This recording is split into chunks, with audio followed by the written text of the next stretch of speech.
Hello, everyone, and welcome to the latest webinar hosted by the American Red Cross's International Humanitarian Law program. My name is Matthew Eaton, and I'm an intern with the IHL program this summer. Today, we will be exploring the legal framework for what I want to describe as battlefield irregulars, groups and individuals who operate in the gray zone between combatant and civilian. These individuals are becoming more and more common in modern day conflicts, which means it's important that we know how they are classified and what protections they are entitled to. If there is time, a brief Q&A will follow today's presentation.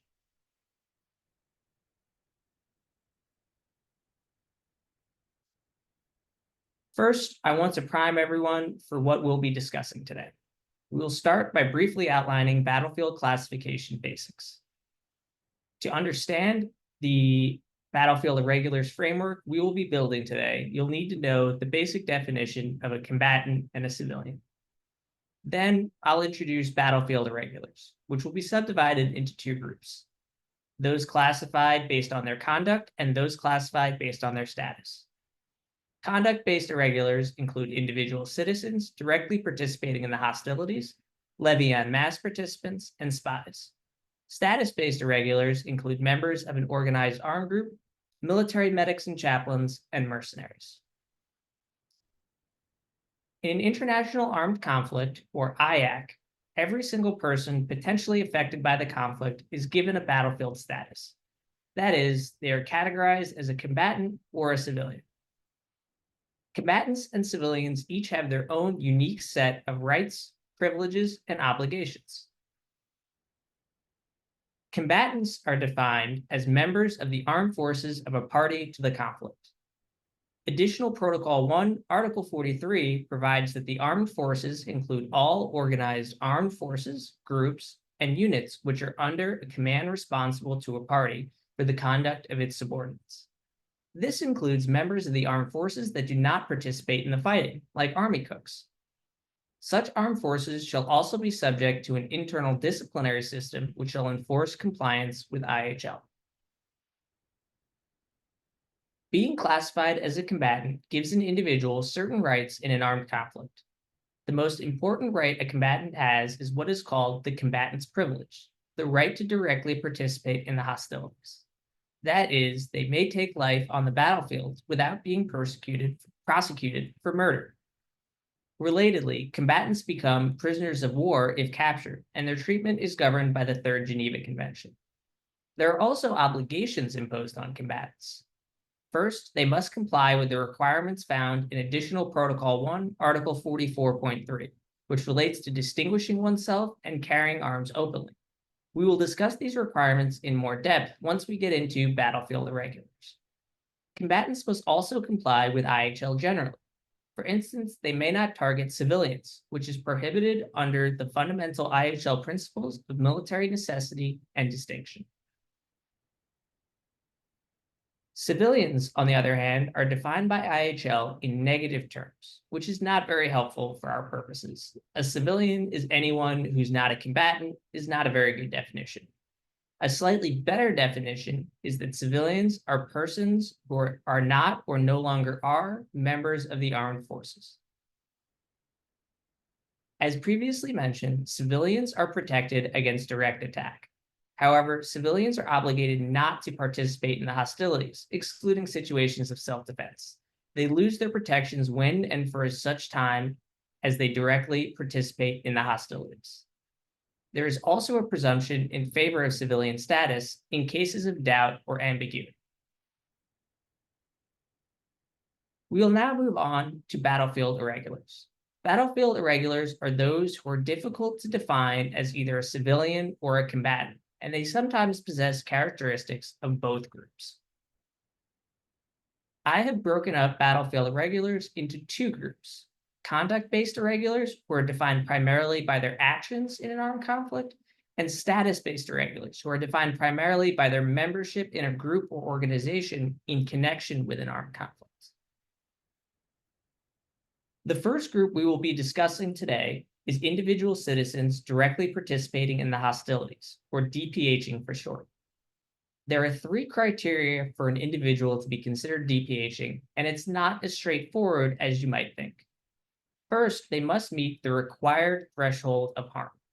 That is, the Civilians Act must either be likely to adversely affect the military operations of a party to the conflict, or alternatively, be likely to inflict death, injury, or destruction of persons or objects protected against direct attack.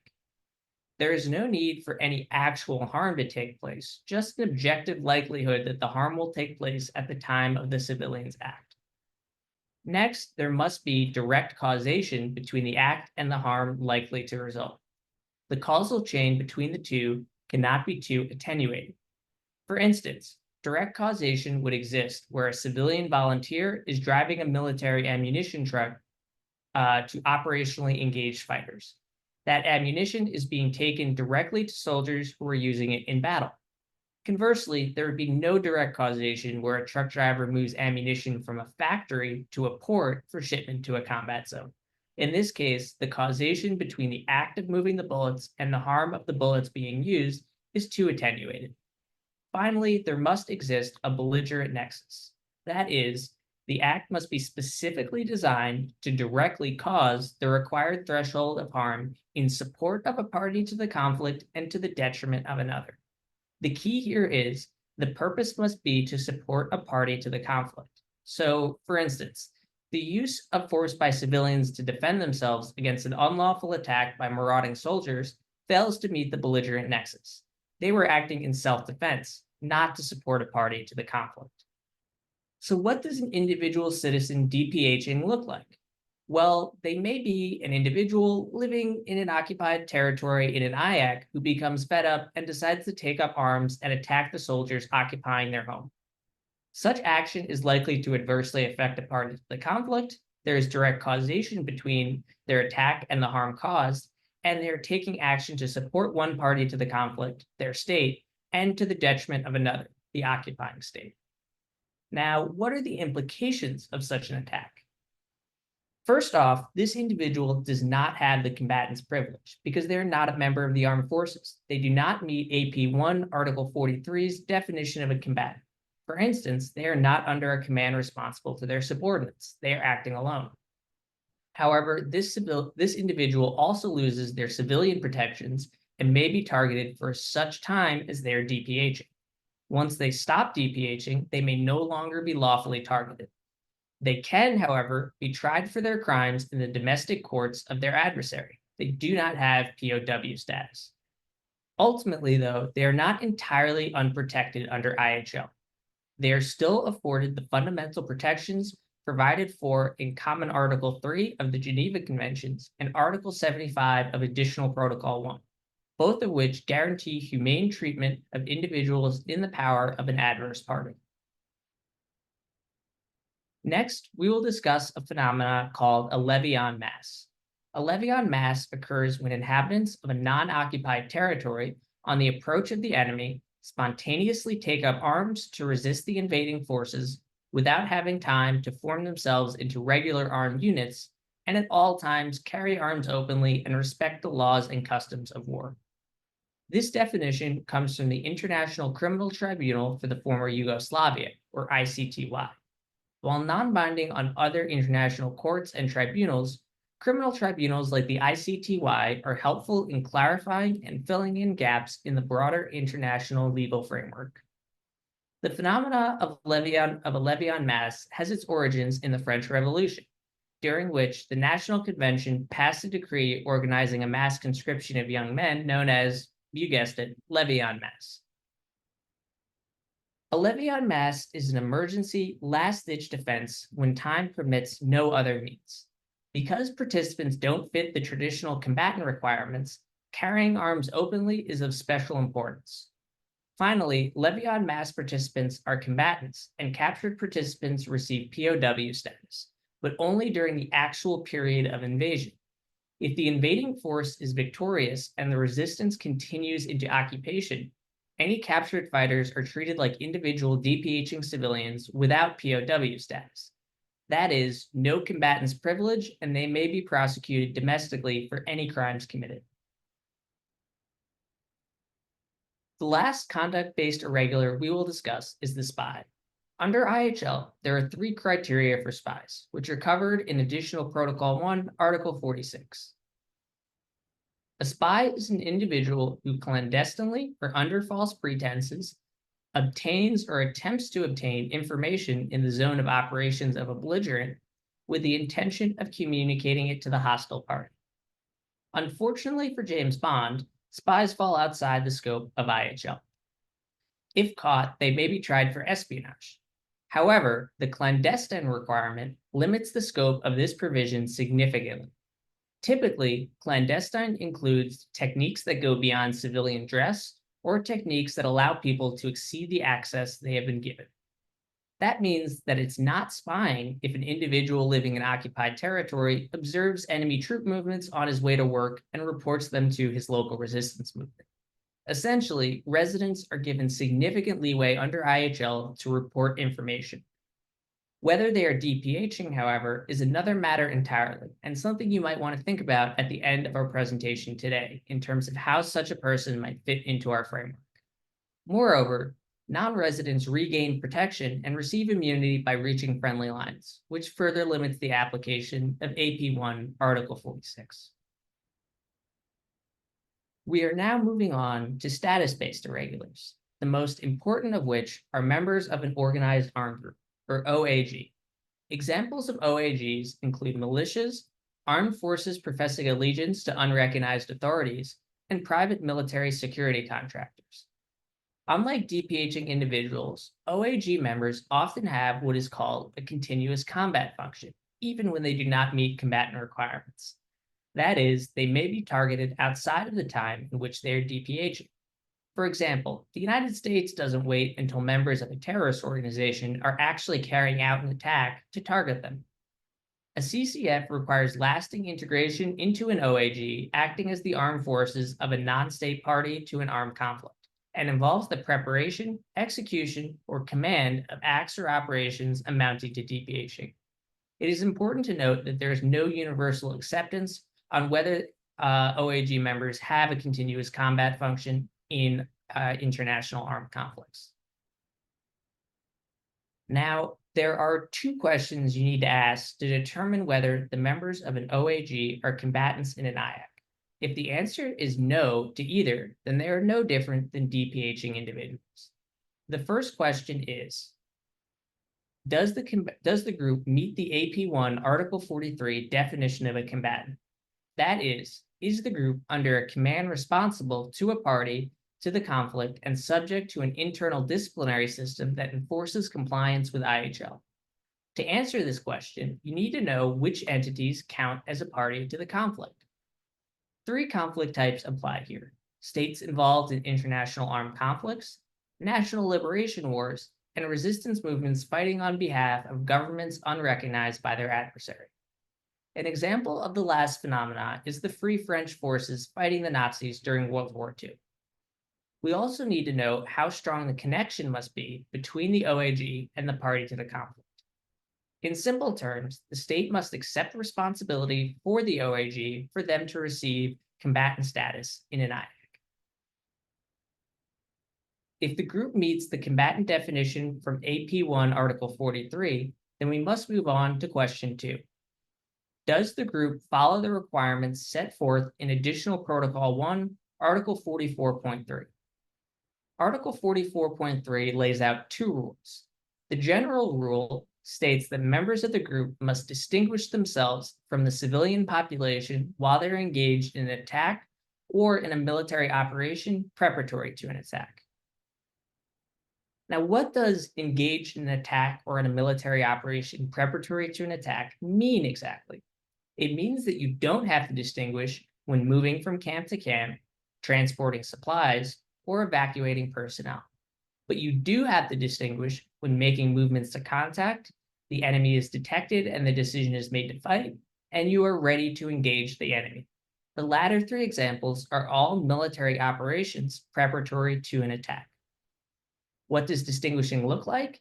It could be as simple as wearing an armband to identify oneself, or as formal as an official military uniform. There are, however, situations where distinguishing is not possible. IHL and AP1 recognize this and provide an exception to the general rule. If it is not possible to distinguish, then the members of the OAG must carry arms openly during each military engagement and for such time as they are visible to the adversary while they're engaged in a military deployment preceding the launching of an attack in which they are to participate. Now, when might distinguishing not be possible? It is generally accepted that individuals need not distinguish in occupied territory or when fighting against colonial domination, alien occupation, or racist regimes. An alternative test is whether the OAG is operating in enemy-controlled battle space. Now, the exception provides that OAG members must carry arms openly when visible to the adversary while engaged in a military deployment preceding the launching of an attack in which they are to participate. That creates an interesting question for IHL scholars about what it means to be visible to the enemy in a modern conflict. Does the mere fact that the adverse party has satellite technology that allows them to track enemy troop movements trigger the carry arms openly requirement? There is no uniform rule right now, but many scholars suspect it does. To recap, when evaluating whether an OAG's members have combatant status in an IAC, ask whether they meet AP1 Article 43's definition of a combatant and whether they comply with AP1 Article 44.3's combatant requirements. If the answer to both questions is yes, then the members of the OAG are lawful combatants with POW status. If the answer to either question is no, then each member of the OAG is treated as an individual DPHing civilian, with a potential exception if they have a continuous combat function, which strips them of their civilian immunity altogether. Just as a reminder, even if the OAG members don't meet the combatant status requirements, they are still protected under Common Article 3 of the Geneva Conventions and AP1 Article 75, which again guarantee humane treatment for all individuals in the power of an adverse party. Examples of OAGs operating in a modern conflict can be found in Ukraine. For instance, the Territorial Defense Forces, or TDF, are a group of volunteers that support Ukraine's war efforts by engaging in intelligence collection, combating enemy sabotage attempts, destroying enemy equipment, generally supporting local resistance movements, and even fighting Russian forces head-on. One branch of the TDF is Ukraine's International Legion, which is made up of foreign volunteers. Its logo is pictured at the top of the slide. The TDF and all of its subgroups are considered combatants because they have been formally incorporated into the Ukrainian military. They are responsible to a TDF commander who has the same status as any other commander in the Ukrainian military and is under the responsibility of the commander-in-chief of the Ukrainian Armed Forces. Therefore, TDF members meet Article 43's combatant requirements, and so long as they comply with Article 44.3's provisions, they are lawful combatants. Pro-Russian separatist forces like those in Donetsk, the flag of which is shown at the bottom of the slide, were briefly not afforded the same protections and were instead vulnerable to being treated as DPHing civilians for battlefield classification purposes. This is because Russia did not accept responsibility for separatist forces like these until December 2022, months into the war, when they were formally incorporated into the Russian military. After that date, they too became lawful combatants, so long as they complied with Article 44.3. We will now briefly discuss military medics and chaplains. Together, they make up the only members of the armed forces who are not combatants. Both traditionally wore armbands bearing the Red Cross, but this is less common in modern conflicts. Orderlies and chaplains' assistants come from the military ranks and are therefore considered combatants excluded from these protected groups. Medics are allowed to carry individual weapons like handguns, and chaplains may carry in extreme circumstances, but they lose their civilian protection against attack while DPHing. If they fall in the power of an adverse party, they have special retainee status under the First Geneva Convention, though they receive the same treatment as POWs. They are retained under GC1 Article 28 so long as is required based on the health, spiritual needs, and number of POWs in a given camp. However, they may not be compelled to do work other than their medical or pastoral work, and this work does not abrogate the detaining power's obligations to provide for the medical and spiritual welfare of its POWs. The final group we will be discussing today is mercenaries. AP1 Article 47 provides 6 criteria for an individual to be considered a mercenary for IHL purposes. First, they must be specially recruited to fight in an armed conflict. Second, they must actually take direct part in the hostilities. Third, and perhaps most importantly, they must take part in the conflict for private gain that is substantially in excess of the pay of a combatant of similar rank or function. Additionally, they cannot be a national or resident of any state party to a conflict, a member of the armed forces of a party to the conflict, or have been sent by a state not party to the conflict as a member of the sending state's armed forces. Like spies, mercenaries are not protected under IHL. They receive no POW status and are equivalent to DPHing civilians. However, the AP1 Article 47 criteria are very strict, so most groups thought to be mercenaries actually weren't or aren't. If you recall the Hessians that fought in the American Revolution, who we all learned about in high school history class, they're often considered a classic example of mercenaries. However, they do not meet the 6 criteria for mercenary status. They were sent by the Germanic states to fight for England. Similarly, the Wagner Group, a Russian private military security contractor operating in Ukraine and Africa, is considered a modern-day mercenary organization. However, many of their soldiers are Russian nationals, which is the state that employs them. Therefore, they fail to meet the 4th criteria. As I mentioned, mercenaries are the final battlefield irregular we will discuss today, so I want to end with a brief recap. OAG members, if they meet the AP1 Article 43 and 44 requirements for combatants, and Levée en masse participants receive combatant status. Military medics and chaplains receive special protections as non-combatant members of the armed forces who become retainees upon capture. Finally, individual DPHing civilians, spies, and mercenaries receive only the fundamental protections found in Common Article 3 and AP1 Article 75. Otherwise, they do not receive the combatant's privilege or the civilian's protection against direct attack, and may be tried domestically for any crimes they commit on the battlefield. Thank you for joining the American Red Cross's IHL program today, and I hope you enjoyed the presentation. If you have any questions, please feel free to type them in the chat.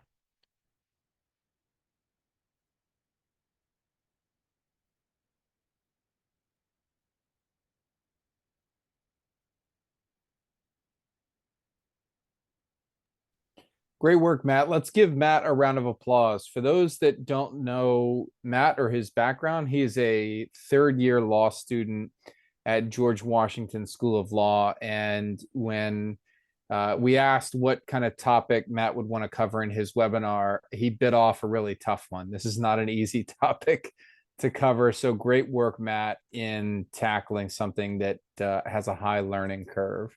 We've got some really great questions lined up for you. The first deals with 007, and the question is, would 007 have any sort of combat immunity? We'll go with the Daniel Craig version of 007. Sounds good. So to the extent that he is spying and sneaking into, various, say, sneaking into a military installation or something like that and fulfills the combatant requirements where he is, operating clandestinely and seeking to obtain information in the zone of operation of an enemy belligerent, and then trying to take that information and give it to, I guess, in 007's case, England. He is not protected under IHL, which means that if he is captured, he's not a prisoner of war. He is a domestic criminal. And that means he can be tried by whatever, country he's attempting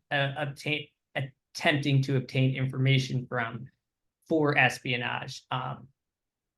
And so, yes, essentially, the short answer is no, he does not receive any specific IHL protections aside from the fundamental guarantees of humane treatment. That's bad news bears for 007 then. Have another great question. Is every non-state actor considered a member of an organized armed group? No. Members of an OAG require, like, similar to the continuous combat function requirements that I meant, it does require some degree of lasting integration into the group.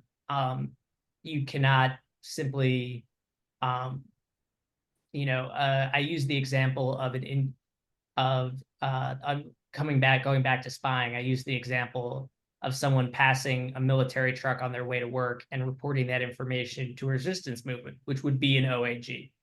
If that person just does that one time, they're not going to be a member of the OAG simply by helping them out in a single occasion. There has to be some continuous support for the group or some degree of lasting integration for them to become a member of an organized armed group. Great answer. And that segues right into another very similar question.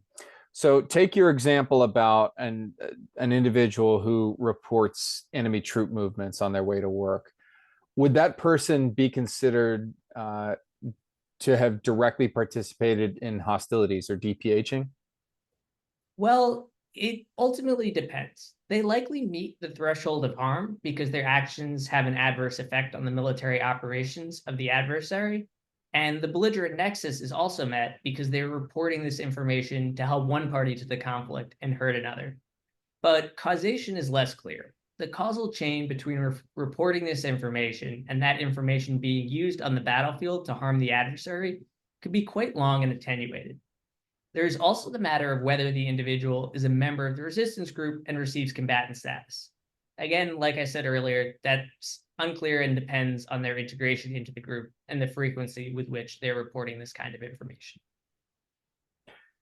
The second part of this person's question is, how might you think about or classify Wagner Group fighters if they don't meet the definition of mercenaries? And I suppose let's limit that, because Wagner Group is involved all over the place, but let's limit it to their participation in the Ukraine war.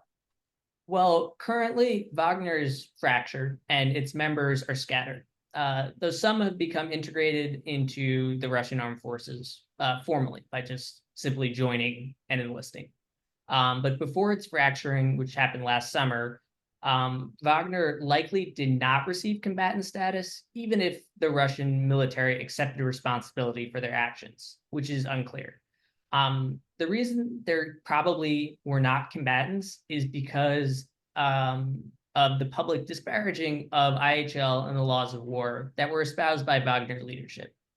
Former Wagner head Yevgeny Prigozhin made public proclamations that Wagner would kill everyone on the battlefield and take no prisoners. So it seems unlikely that the group was capable of or willing to enforce IHL, which of course is a requirement under additional Protocol 1, Article 43, to be considered a combatant. If it was enforcing IHL, however, then it is possible that they would have been lawful combatants. Outstanding. How do you classify a chaplain or religious personnel, since chaplains are often accompanied by other service members who serve a sort of religious purpose? Well, they are civilians, but they are a bit of a special case of civilians because of this retainee status they have, because they're, like you said, they're often accompanying armed forces. So, and they're integral to the work that the armed forces do with their, spiritual and pastoral work that they're doing.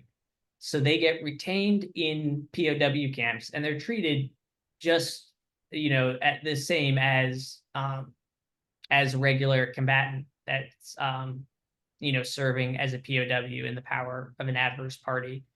But they do have some special protections in that they're retained or kept only as long as is necessary to support the other members, the other combatants that are in the POW camp.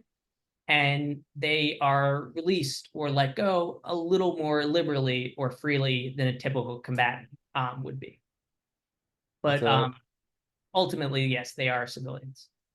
and there's a great, it's kind of hard sometimes to wrap your head around the fact that someone in a military uniform could have that sort of status. Shouldn't they be treated as every other soldier? But there's a great example in pop culture. If you go watch the opening scene of Saving Private Ryan during the D-Day invasion, so you've got all these Allied and Nazi troops fighting each other, and there's sort of in all the chaos of the landing scene, there's a couple shots of a chaplain in particular giving last rites. Looks like it might be a Christian or a Catholic type chaplain, giving last rites to severely injured soldiers. So in the middle of all of that chaos, they're performing their religious function, not an offensive combat function, in that case, storming the beach on Normandy. So they're there to do a very particularized job that does not have to do with offensively fighting the enemy. So great answer there.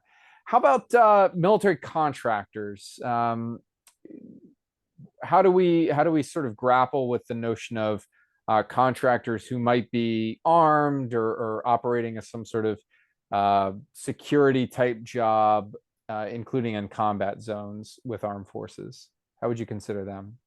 So with private military security contractors, the first thing I would be looking for is I would go to those mercenary criteria that we discussed in AP1 Article 47, and see if they meet those criteria. Obviously, as I mentioned, they're quite strict, and most groups, like Wagner, aren't going to meet those criteria. But if this particular private military security contractor does, then your analysis is kind of they're mercenaries. They don't receive these combatant privileges and protections. If they don't meet the mercenary requirements, then you would treat them like an organized armed group, and you would go through the two questions that I previously discussed, which are: do they meet the combatant definition in AP1 Article 43, and do they comply with the requirements found in AP1 Article 44.3? And if they do, then they are lawful combatants. And if they don't, then they're equivalent to DPHing civilians, and similar to as if they were mercenaries, they do not have the combatant protections and privileges. Excellent. So speaking of additional Protocol 1 to the Geneva Conventions, uh, obviously AP1 has not been universally ratified by all countries, unlike the first four Geneva Conventions. Does that create problems where you have some countries abiding by AP1 definitions and other countries that haven't signed on to that additional protocol saying that they're not bound by it? Um, it's certainly possible. However, much of Additional Protocol 1 is customary international law, which is binding on all states. So, for example, the United States is not a party to Additional Protocol 1, in large part due to their disagreement on the combatant requirements in Article 44.3. The United States thinks that these requirements should be stricter. However, it does consider roughly two-thirds of Additional Protocol 1 to be binding customary international law. And so while it does object to certain provisions of AP1, whenever the United States is operating in joint military operations with other countries, who are signed on to AP1, they have to comply with AP1 in the same way that those other countries are required to do. So while there are limited situations in which these requirements, might get confusing or might not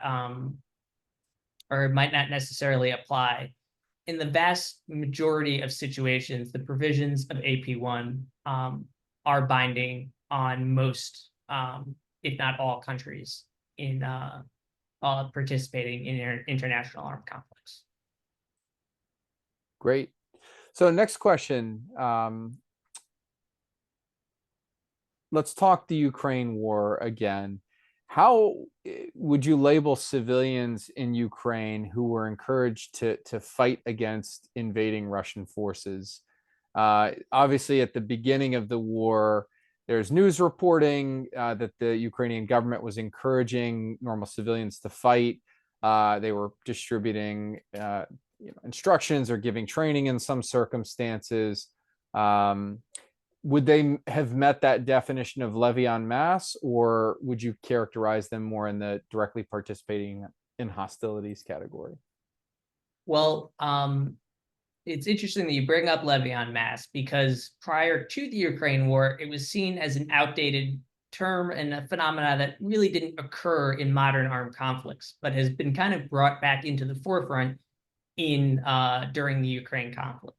I think the type of situation that you're describing likely does not meet the requirements for a levée en masse, because, as I mentioned, it's sort of this emergency last-ditch defense, like where the enemy is, at the gates, like about to attack or invade, and